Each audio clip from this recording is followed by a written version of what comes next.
നമസ്കാരം, ഞാൻ Aswathy. Al Hilal hospitals and medical centre അവതരിപ്പിക്കുന്ന BMC ന്യൂസ് ലൈവിലേക്ക് സ്വാഗതം. വിശദമായ വാർത്തയിലേക്ക്. ഇറാൻ ആക്രമണത്തിൽ പരിക്കേറ്റവരെ ബഹ്റൈൻ രാജാവ് സന്ദർശിച്ചു. ഇറാൻ ബഹ്റൈനിൽ നടത്തിയ ആക്രമണങ്ങളെ തുടർന്ന് പരിക്കേറ്റ് ചികിത്സയിൽ കഴിയുന്നവരെ സായുധ സേനയുടെ സുപ്രീം കമാൻഡറായ ബഹ്റൈൻ രാജാവ് Hamad bin Isa Al Khalifa സന്ദർശിച്ചു. കിരീടാവകാശിയും സായുധ സേനയുടെ ഡെപ്യൂട്ടി സുപ്രീം കമാൻഡറും പ്രധാനമന്ത്രിയുമായ His Royal Highness Prince Salman bin Hamad Al ഖലീഫയും അദ്ദേഹത്തോടൊപ്പം ഉണ്ടായിരുന്നു. ബഹ്റൈൻ പ്രതിരോധ സേനാ commander in chief field marshal Sheikh Khalifa bin Ahmed Al Khalifa, royal medical service commander brigadier doctor Sheikh Hamad bin Khalifa bin Salman Al Khalifa എന്നിവരും അദ്ദേഹത്തെ സ്വീകരിക്കാൻ എത്തിയിരുന്നു. പരിക്കേറ്റവരുടെ അവസ്ഥ നേരിട്ട് നിരീക്ഷിക്കാനും അവരുടെ ചികിത്സ തുടരാനുമുള്ള രാജാവിന്റെ താൽപര്യമാണ് ഈ സന്ദർശനം വ്യക്തമാക്കുന്നത്. ബഹ്റൈനും അവിടുത്തെ ജനങ്ങൾക്കും വേണ്ടി ത്യാഗം ചെയ്യുന്നവരെ മറക്കില്ലെന്നും ഭാവി തലമുറകൾക്ക് ഒരു ശാശ്വത മാതൃകയായി ഇവർ തുടരുമെന്നും രാജാവ് അറിയിച്ചു. രാജ്യത്തിന്റെ സുരക്ഷയും സ്ഥിരതയും സംരക്ഷിക്കുന്ന ശക്തമായ ഒരു കവചമായി BDF തുടർന്നും പ്രവർത്തിക്കുമെന്ന് രാജാവ് വ്യക്തമാക്കി. ബഹ്റൈനെ ലക്ഷ്യമിട്ടുള്ള 153 ബാലിസ്റ്റിക് മിസൈലുകളും 331 ഡ്രോണുകളും തങ്ങളുടെ വ്യോമ പ്രതിരോധ സംവിധാനങ്ങൾ തടഞ്ഞു നശിപ്പിച്ചതായി BDF ജനറൽ കമാൻഡ് പ്രഖ്യാപിച്ചു. ബഹ്റൈൻ യുവജന ദിനത്തോടനുബന്ധിച്ച് His Highness Sheikh Nasser bin Hamad 400-ലധികം യുവതി യുവാക്കളുമായി ദേശീയ യോഗം നടത്തി. ബഹ്റൈനി യുവാക്കൾ പ്രതീക്ഷയോടെ പുതുക്കപ്പെട്ട ഒരു രാഷ്ട്രത്തിന്റെ കഥയാണ് ഉൾക്കൊള്ളുന്നതെന്ന് മാനുഷിക പ്രവർത്തനങ്ങൾക്കും യുവജന കാര്യങ്ങൾക്കുമായുള്ള പ്രതിനിധിയും supreme council for youth and സ്പോർട്സിന്റെ ചെയർമാനുമായ Sheikh Nasser bin Hamad Al Khalifa പറഞ്ഞു. യുവാക്കളുടെ ദർശനത്തിലൂടെയും അഭിലാഷത്തിലൂടെയും മുന്നോട്ട് നീങ്ങുന്ന ഈ രാഷ്ട്രത്തിന്റെ കഥയാണ് ബഹ്റൈനി യുവാക്കൾ ഉൾക്കൊള്ളുന്നതെന്ന് അദ്ദേഹം പറഞ്ഞു.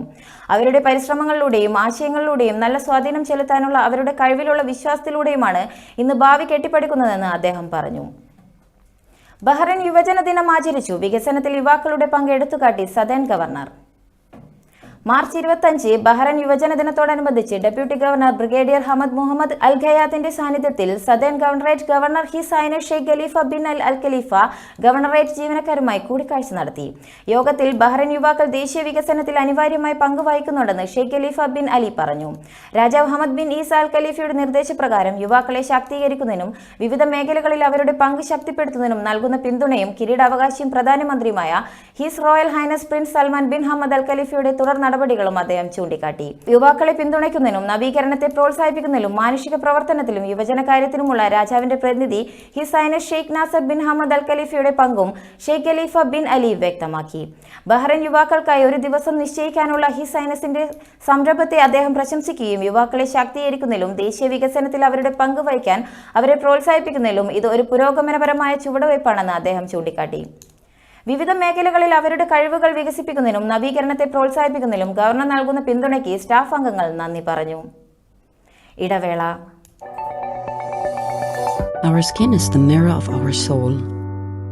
Our skin is our largest sensory organ. Our skin needs a healthy microbiome balance. This is regulated by its pH value, which protects the skin from pathogens, cold and ultraviolet rays.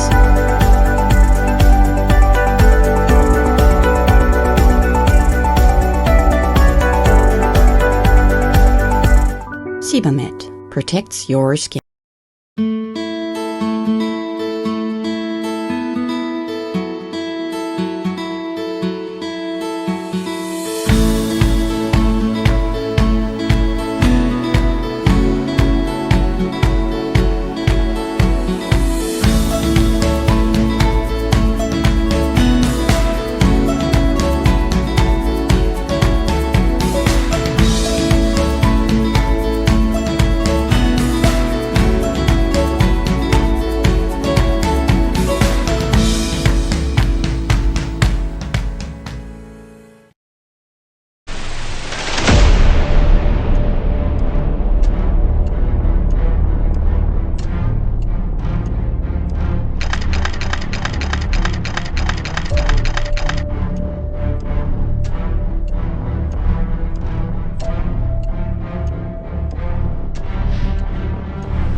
വാർത്തകൾ തുടരുന്നു.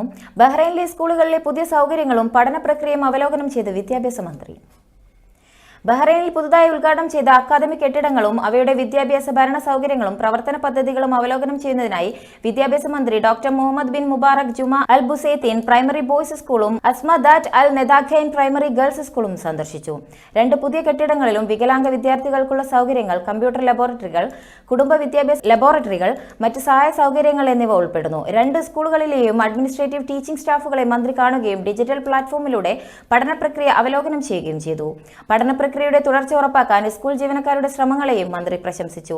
ബഹ്റൈനിലുള്ള സ്കൂളുകളുടെയും academic കെട്ടിടങ്ങളുടെയും നിർമ്മാണം ഉൾപ്പെടെയുള്ള സ്ഥാപനങ്ങളുമായി ഏകോപിപ്പിച്ച് വിദ്യാഭ്യാസ മന്ത്രാലയം അടിസ്ഥാന സൗകര്യ വികസന പദ്ധതി നടപ്പിലാക്കുന്നത് തുടരുമെന്നും മന്ത്രാലയം ചൂണ്ടിക്കാട്ടി. രാജ്യത്തെ ദേശീയ ഐക്യത്തിനായുള്ള കമ്മ്യൂണിറ്റി പങ്കാളിത്തത്തെ വിശദീകരിച്ച് ബഹ്റൈൻ ആഭ്യന്തര മന്ത്രാലയം ഇറാനിയൻ ആക്രമണങ്ങളുടെ പ്രത്യാഘാതങ്ങൾ പരിഹരിക്കുന്നതിനുള്ള സർക്കാർ നടപടികൾക്കുള്ള ശക്തമായ പിന്തുണ നൽകുന്ന രാജ്യത്തെ പൊതുജന ഐക്യത്തിന്റെ പശ്ചാത്തലത്തിലാണ് കമ്മ്യൂണിറ്റി പങ്കാളിത്ത ദിനം ആചരിക്കുന്നതെന്ന് ബഹ്റൈൻ ആഭ്യന്തര മന്ത്രാലയം അറിയിച്ചു. സുരക്ഷാ അധികാരികളും പൊതുജനങ്ങളും തമ്മിലുള്ള വിശ്വാസം ശക്തിപ്പെടുത്തുകയും സ്ഥിരതയെ പിന്തുണയ്ക്കുകയും ചെയ്യുന്ന തന്ത്രപരമായ സുരക്ഷാ സമീപനമാണ് കമ്മ്യൂണിറ്റി പങ്കാളിത്തമെന്ന് മന്ത്രാലയം ചൂണ്ടിക്കാട്ടി. ദേശീയതയുടെ മൂല്യങ്ങൾ ശക്തിപ്പെടുത്തുന്നതിനുള്ള ദേശീയ പദ്ധതി നടപ്പിലാക്കുന്നതിനെക്കുറിച്ചുള്ള തുടർ നടപടികൾക്കായുള്ള ആഭ്യന്തരമന്ത്രിയും മന്ത്രിതല സമിതിയുടെ ചെയർമാനുമായ general Sheikh Rashid bin Abdullah Al Khalifa ആരംഭിച്ച കമ്മ്യൂണിറ്റി പങ്കാളിത്ത തന്ത്രം കമ്മ്യൂണിറ്റി പോലീസ് ഡയറക്ടറേറ്റുകൾ തുടർന്നും നടപ്പിലാക്കിയിരുന്നു. പൊതുജനങ്ങളുമായുള്ള ആശയവിനിമയം ശക്തിപ്പെടുത്തുന്നതും സുരക്ഷാ ശ്രമങ്ങളെ പിന്തുണയ്ക്കുന്ന ബോധവൽക്കരണ പരിപാടികൾ നടപ്പിലാക്കുന്നതും ശ്രമങ്ങളിൽ ഉൾപ്പെടുന്നു. ബെൽജിയത്തിലെ Bahrain ambassador GCC European parliament യോഗത്തിൽ പങ്കെടുത്തു. ബെൽജിയം രാജ്യത്തിലെ ബഹ്റൈന്റെ അംബാസഡറും യൂറോപ്യൻ യൂണിയനിലെ ബഹ്റൈൻ ദൗത്യത്തിന്റെ തലവനുമായ doctor Mohammed Ali Bahzad Gulf സഹകരണ കൗൺസിലിന്റെ പ്രതിനിധികളും പെനിൻസുലയുമായുള്ള ബന്ധങ്ങൾക്കായുള്ള യൂറോപ്യൻ പാർലമെന്റിന്റെ പ്രതിനിധി സംഘവും തമ്മിൽ കൂടിക്കാഴ്ച നടത്തി. പ്രാദേശിക സംഭവവികാസങ്ങൾ, GCC രാജ്യങ്ങളെ ലക്ഷ്യം വെച്ചുള്ള ഇറാനിയൻ ആക്രമണങ്ങൾ എന്നിവയെക്കുറിച്ച് ചർച്ച ചെയ്തു. അന്തർദേശീയ സുരക്ഷയ്ക്ക് ഗുരുതരമായ ഭീഷണിയാണെന്ന് വിശേഷിപ്പിക്കുകയും GCC രാജ്യങ്ങളുമായുള്ള പ്രതിനിധി സംഘത്തിന്റെ ഐക്യദാർഢ്യം ആവർത്തിക്കുകയും ചെയ്തു. ഇടവേള.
വാർത്തകൾ തുടരുന്നു.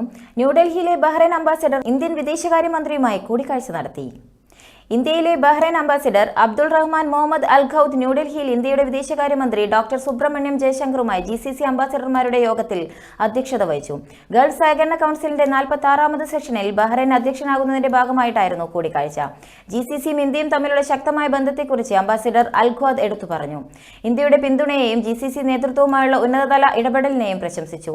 ഐക്യരാഷ്ട്രസഭ സുരക്ഷാ കൗൺസിൽ പ്രമേയം 2817 ഇന്ത്യ പിന്തുണയ്ക്കുന്നതിനും പ്രാദേശിക ആഗോള സുരക്ഷയും സ്ഥിരതയും പ്രോത്സാഹിപ്പിക്കുന്നതിനുമുള്ള അതിന്റെ ശ്രമങ്ങൾക്കും അദ്ദേഹം നന്ദി പറഞ്ഞു. പ്രാദേശിക സംഭവവികാസങ്ങളെക്കുറിച്ച് ചർച്ച ചെയ്തു. GCCക്കും അറബ് രാജ്യങ്ങൾക്കും നേരെയുള്ള ഇറാനിയൻ ആക്രമണങ്ങൾ പ്രാദേശിക സുരക്ഷയ്ക്ക് ഭീഷണിയാവുകയും ഊർജ്ജ സൗകര്യങ്ങൾ, ഡീസലൈസേഷൻ പ്ലാന്റുകൾ, വിമാനത്താവളങ്ങൾ എന്നിവയുൾപ്പെടെയുള്ള സിവിലിയന്മാരുടെയും നിർണായക അടിസ്ഥാന സൗകര്യങ്ങളെയും ലക്ഷ്യം വെക്കുകയും ചെയ്യുന്നത് തടയേണ്ടതിന്റെ ആവശ്യകത അംബാസഡർ എടുത്തു പറഞ്ഞു. പ്രത്യേകിച്ച് ഹോർമുസ് കടലിടുക്കിൽ അന്താരാഷ്ട്ര നാവിഗേഷനും സമുദ്ര സുരക്ഷയും സംരക്ഷിക്കേണ്ടതിന്റെ പ്രാധാന്യവും ഊന്നി പറഞ്ഞു. പ്രാദേശിക സുരക്ഷയും സ്ഥിരതയും ശക്തിപ്പെടുത്തുന്നതിന് ഏകോപനവും സഹകരണവും തുടരാനുള്ള പ്രതിജ്ഞാബദ്ധതയോടെയാണ് യോഗം അവസാനിച്ചത്. തിലാവ അന്താരാഷ്ട്ര ഖുർആൻ പാരായണ മത്സരം നാളെ. പ്രവാസ ലോകത്തെ മദ്രസ വിദ്യാർത്ഥികൾക്കായി ICF സംഘടിപ്പിക്കുന്ന ഖുർആൻ പാരായണ മത്സരം തിലാവ 2026 അന്താരാഷ്ട്ര ഫൈനൽ മത്സരം വെള്ളിയാഴ്ച നടക്കും. മദ്രസ, റീജിയണൽ ചാപ്റ്റർ, നാഷണൽ എന്നീ 4 ഘട്ടങ്ങളിലായാണ് മത്സരങ്ങൾക്ക് ശേഷമാണ് അന്താരാഷ്ട്ര മത്സരം നടക്കുന്നത്. വിവിധ രാജ്യങ്ങളിൽ നിന്ന് 1ാം സ്ഥാനം നേടിയ പ്രതിഭകൾ മാറ്റുരയ്ക്കുന്ന ഗ്രാൻഡ് ഫിനാലെ മാർച്ച് വിർച്വൽ പ്ലാറ്റ്ഫോമിലൂടെയാണ് ഇത്തവണ നടക്കുന്നത്. മത്സരങ്ങൾക്ക് നൂതനമായ സാങ്കേതിക സൗകര്യങ്ങൾ ഒരുക്കിയിട്ടുണ്ട്. ഇന്ത്യൻ ഗ്രാൻഡ് മുഫ്തി കാന്തപുരം AB അബൂബക്കർ മുസ്ലിയാർ മത്സരം ഉദ്ഘാടനം ചെയ്യും. Kids, sub junior, junior, senior എന്നീ വിഭാഗങ്ങളിലായാണ് തന്നെയാണ് മത്സരങ്ങൾ. പ്രവാസ ലോകത്തെ ഏറ്റവും വലിയ ഖുർആൻ വിജ്ഞാപന പദ്ധതികളിലൊന്നായ തിലാവ ഖുർആൻ പാരായണ മത്സരം മാറിയിട്ടുണ്ടെന്ന് ICF ഭാരവാഹികൾ അറിയിച്ചു. ഇന്ധനവില വർദ്ധിപ്പിച്ച് നയാര എനർജി. പെട്രോളിന് കൂട്ടിയത് 5 രൂപയും ഡീസൽ ലിറ്ററിന് 3 രൂപയും. ഇന്ധനവില വർദ്ധിപ്പിച്ച് ഇന്ത്യയിലെ ഏറ്റവും വലിയ സ്വകാര്യ ഇന്ധന റീറ്റെയിലറായ നയാര എനർജി പെട്രോൾ വില ലിറ്ററിന് 5 രൂപ 30 പൈസയും ഡീസൽ ലിറ്റർ 3 രൂപ വീതവുമാണ് വർദ്ധിപ്പിച്ചത്. ഇന്ത്യയിലുടനീളമുള്ള നയാര പമ്പുകളിൽ വില വർധന പ്രാബല്യത്തിലായെന്നാണ് റിപ്പോർട്ടുകൾ. നയാരയ്ക്ക് പിന്നാലെ മറ്റ് കമ്പനികളും ഇന്ധനവില കൂട്ടുമോ എന്ന ആശങ്ക ശക്തമാണ്. ഇറാൻ, ഇസ്രായേൽ, അമേരിക്ക യുദ്ധ സമാന സാഹചര്യവും കപ്പലുകൾക്ക് ഹോർമുസ് കടലിടുക്ക് കടക്കാനാകാത്തതും ഇന്ധനക്ഷാമം ഉണ്ടാക്കിയേക്കുമെന്ന് ആശങ്കകൾ നിലനിന്നിരുന്നു. എന്നാൽ ആവശ്യത്തിന് ഇന്ധനം സ്റ്റോക്കുണ്ടെന്നും വില വർദ്ധിപ്പിക്കേണ്ട സാഹചര്യം ഇപ്പോഴില്ലെന്നുമാണ് ഇക്കഴിഞ്ഞ സർവകക്ഷി യോഗത്തിൽ ഉൾപ്പെടെ കേന്ദ്ര പെട്രോളിയം മന്ത്രാലയം വ്യക്തമാക്കിയിരുന്നത്. ഈ വാർത്തയോടുകൂടി BMC ന്യൂസ് ലൈവിൽ മലയാളം വാർത്തകൾ സമാപിക്കുന്നു. ശുഭരാത്രി.